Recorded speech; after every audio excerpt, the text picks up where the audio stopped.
दोस्तों, चाणक्य कहते हैं घर की बर्बादी ये 5 कारणों से होता है। पहला, सही समय पर सही निर्णय न लेना। दूसरा है घर की मुखिया हर बात पर चुप रहना। तीसरा है घर की आग बुझाने में पानी की जगह घी डालना। चौथा होता है अगर घर की मुखिया मूर्ख हो। पांचवा होता है अगर घर की मुखिया लापरवाह हो जाए। एक घर की मुखिया की लापरवाही, गलती और अपनी मनमानी के कारण कैसे एक घर नहीं पूरे वंश टूट जाता है। आचार्य चाणक्य कहते हैं अगर अनुशासन और प्रबंधन ठीक नहीं रहता तो एक वंश तो क्या एक राज्य टूट सकता है। दोस्तों, इस वीडियो को लास्ट तक जरूर देखें ताकि आपको असली सच्चाई पता चल सके। और इस बारे में चाणक्य की एक सुंदर कहानी भी है।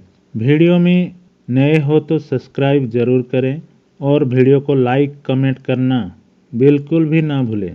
आचार्य चाणक्य कहते हैं उस घर को घर माना नहीं जाता जब तक उस घर का मुखिया घर चलाना नहीं बल्कि उस घर को नया जीवन देता है, नया रूप देता है। अगर मुखिया घर को चलाने में गलत तरीके का इस्तेमाल किया तो घर क्या पूरा वंश टूट जाता है। इसलिए चाणक्य ने उसी समय अपनी पारिवारिक नीति में बताए थे कि अगर किसी घर का मुखिया मूर्ख हो तो उस घर में कभी सुख शांति अनुशासन नहीं रह सकता। मूर्ख मुखिया हमेशा अपने आप को महान मानता है, अपना बातें और नीति को श्रेष्ठ मानता है और अपना गलत विचारों को ही वो घर का नीति मानता है। क्रोध को अपना घर का प्रशासन मानता है, हमेशा क्रोध को ही इस्तेमाल करता है जिसका नतीजा घर टूटना है। घर का मुखिया को धैर्य और शांत बरतनी चाहिए। जब घर में अशांति और झगड़े का आग लगा हो तो पानी की जगह अगर घी का इस्तेमाल करे तो घर बर्बाद हो जाता है। आजकल घर में मुखिया सिर्फ आदेश देता है लेकिन खुद उदाहरण नहीं बनता। सच्चा मुखिया वो होता है जो खुद शांत होता है, तभी घर शांत रहता। हर बार डरने की आदत रहेगा तो घर टूट सकता है। एक सच्चा मुखिया वो होता है जिसको सुनने का गुण हो। जो मुखिया सुन नहीं सकता वो कभी भी सही निर्णय नहीं ले सकता। एक सच्चा मुखिया को माफ करना आना चाहिए लेकिन मूर्खता को नहीं सहना चाहिए।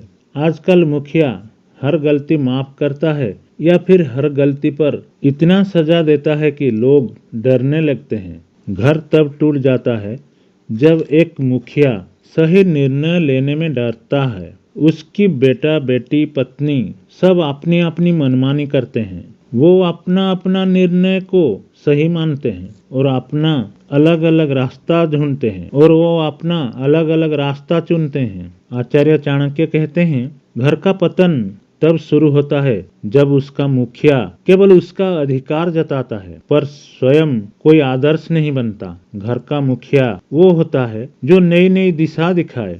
घर शक्ति से नहीं प्रेम से चलता है। जो मुखिया क्रोध में भी धैर्य न खोए वही मुखिया घर को बचा सकता है। मुखिया वो होता है जो भावना से नहीं विवेक से काम करे। आचार्य चाणक्य कहते हैं जहाँ नीति की निर्णय करना चाहिए वहाँ आंखों में पानी नहीं मस्तिष्क में अग्नि होनी चाहिए। आचार्य चाणक्य इस बारे में एक सुंदर कहानी कहते हैं। एक गांव में गोकुल प्रसाद नाम का एक व्यापारी रहता था। उसके पास अच्छा खासा कारोबार, जमीन जायदाद और एक बड़ा परिवार था। गोकुल प्रसाद परिवार का मुखिया था। उसका मानना था कि परिवार का मालिक वही है, इसलिए हर फैसला उसी की मर्जी से होना चाहिए, यही वो सोचता था। शुरू शुरू में वो सब कुछ ठीक चलता रहा। बच्चे छोटे थे, पत्नी सीता सबको संभाल लेती थी और कोई भतीजे भी उसकी बात मान लेते थे। लेकिन जैसे जैसे समय बीता गोकुल प्रसाद की गलतियां और गलत प्रबंधन सामने आने लगे। गोकुल प्रसाद के 2 बेटे और एक भाई का परिवार उसके साथ ही रहते थे। मुखिया होने के नाते उसे सबको बराबर देखना चाहिए था, परंतु वो अपनी बड़े बेटे रामू को ही अधिक महत्व देता था।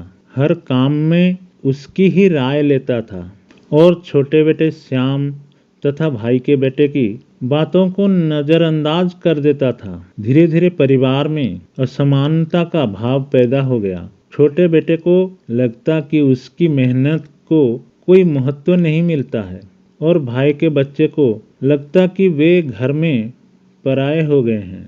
गोकुल प्रसाद घर का सारा पैसा अपने पास रखता था। किसी को भी खर्च में स्वतंत्रता नहीं थी। जब भी कोई जरूरत होती उसे बार बार पूछना पड़ता है। वो अपने मन से एक बेटे को अधिक पैसा देता और दूसरे को टाल देता। परिणाम ये हुआ कि परिवार के लोग चोरी छुपे पैसे बचाने लगे। आपस में विश्वास खत्म हो गया और सबको लगने लगा कि मुखिया केवल अपने स्वार्थ के लिए केवल धन बांटता है। जब भी घर में कोई समस्या आती, गोकुल प्रसाद कभी बैठकर सबकी राय नहीं लेता। वो तुरंत आदेश सुना देता है, ऐसा ही होगा। तो ये बात सबको माननी पड़ती थी। धीरे धीरे परिवार के लोग उससे मन की बातों छुपाने लगे। छोटे बेटे और भतीजों ने अपनी फैसला खुद लेने शुरू कर दिए। मुखिया और परिवार के बीच दूरी बढ़ने लगी।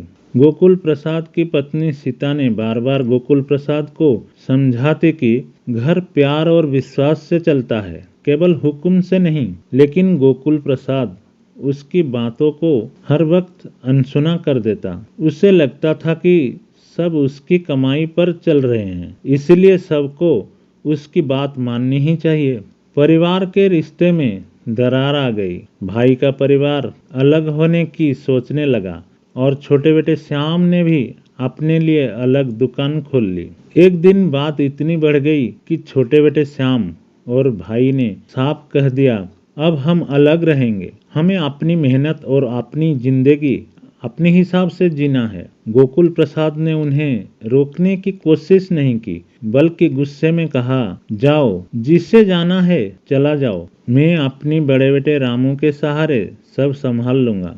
परिणाम ये हुआ कि परिवार टूट गया। घर की 3 हिस्से हो गए, व्यापार भी बंट गया और वह समृद्ध परिवार धीरे धीरे साधारण हो गया। समय बीता, गोकुल प्रसाद बूढ़ा हो गया। बड़े बेटे रामू के साथ भी उसका मतभेद होने लगा, क्योंकि एक ही सोच सिर्फ मेरी चलेगी। वहां भी समस्या बन गई। अंत में वो अकेला पड़ गया।